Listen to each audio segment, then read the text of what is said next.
एक छोटी सी कथा मुझे स्मरण आ गई। एक चोर था, नामी चोर।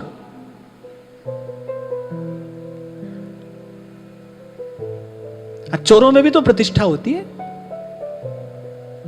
नामी चोर माने कभी पकड़ा गया ही नहीं, कभी हाथ ही नहीं आया किसी की। ऐसी कृपा हुई, किसी दिन सत्संग में पहुंच गया, संत अच्छे लगे, जाने लगा। एक दिन चरणों में जाकर बैठ गया, सारी बात कह दी और कहा कि आप मुझे अपनी शरण में लीजिए। अब संत भी सच्चे संत थे। संत ने ना तो ये कहा कि तुझे चोरी करना छोड़ना पड़ेगा, संत ने ना उसको नरक का भय दिखाया ना कुछ। संत ने कहा ठीक है, मैं तुझे भगवान नाम सुनाऊंगा, 4 बात मेरी माननी पड़ेगी। जी महाराज। पहले एक तो कभी किसी गरीब के घर चोरी नहीं करना, पहली बात। दूसरी बात, झूठ नहीं बोलना। चोरी करना लेकिन झूठ नहीं बोलना। तीसरी बात, बोले जिसका नमक खाओ उसकी चोरी नहीं करना। और चौथी बात यह कि तुम्हारे किए का दंड देखना कभी किसी और को ना मिले। संत ने ये तो कहा ही नहीं चोरी नहीं करना, 4 बात कह दी।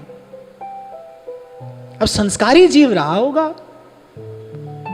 उसने गुरु चरणों पे हाथ रखकर कहा कि जो आज्ञा महाराज। संत ने नाम सुना दिया। अब थोड़ा बहुत भजन भी करने लगा, सत्संग भी करने लगा। चोरी तो स्वभाव में थी। अब मन हुआ कि चलो चले आज। गुरुजी की सबसे पहली बात याद आई। पहली बात, गरीब के घर चोरी नहीं करना। आप बोले गरीब के घर नहीं जाना है तो अब कौन गरीब अमीर के झंझट में पड़े। बोले चलो आज राजा के घर चोरी करते हैं। गरीब के घर नहीं जाना है तो राजा के घर चलते हैं। बढ़िया सुंदर कीमती पोशाक पहनी, पहुंच गया महल में। दरबार ने पूछा कौन। अब दूसरी बात याद आ गई। गुरुजी ने कहा था झूठ नहीं बोलना। अब उसने कहा झूठ तो बोल नहीं सकते। दरबार ने पूछा कौन। उसने कहा चोर। अब दरबार ने कहा कि चोर थोड़ी खुद को चोर कहता है। बोले ऐसी कोई मित्र संबंधी होगा। उसने कहा आप जाइए महाराज जाइए। पहुंच गया भीतर। अब समेट लिया सब माल उसने। भूख लग आई, थाल सजा हुआ रखा था। उसने कहा चलो कुछ खा लें। अब खाया तो तीसरी बात याद आ गई कि भाई जिसका नमक खाओ उसकी चोरी नहीं करनी। अब राजा का नमक खा लिया तो अब चोरी कैसे करें। अब वो बंधा बंधाया सामान छोड़कर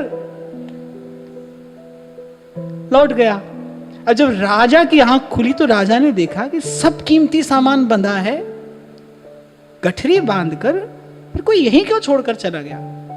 पर ये सुरक्षा में तो बहुत बड़ी सेंध थी ना, सामान तो कोई नहीं लेकर गया। पर राजा को लगा कि महल के भीतर तक तो कोई आ गया। तो राजा ने कहा कि शहर के जितने चोर हैं सबको बुला कर लाओ। अब सब पकड़ लिए गए। अब राजा ने कहा कि इन सबको ले जाओ और डाल दो कारागार में। उसके कान में खबर पड़ी। गुरुजी ने चौथी बात क्या कही थी कि भाई तुम्हारे किए का दंड कभी किसी दूसरे को नहीं मिलना चाहिए। दौड़ कर गया, राजा के सामने उपस्थित हो गया। बोले सब काम हमारा है।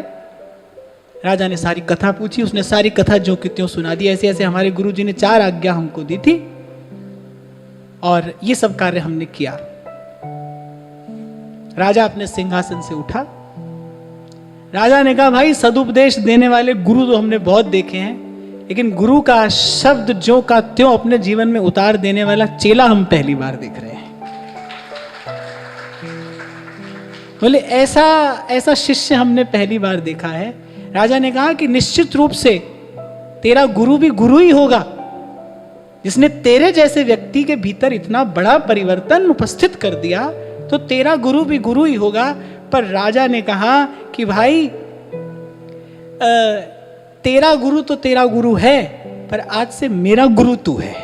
मैं तुझे अपना गुरु मानता हूं। राजा ने बैठा लिया सिंहासन पर। अब गुरु की बात मानने से क्या हुआ है कि गुरुजी तो चोर के गुरु बने, चोर राजा का गुरु बन रहा है। ऐसे नहीं कहा है संतों ने कि पारस में और संत में बड़ो अंतरो जान, वो लोहा कंचन करे ये कर दे आप समान। गुरु का शब्द न मेटै कोई, कह नानक नानक हरि सो।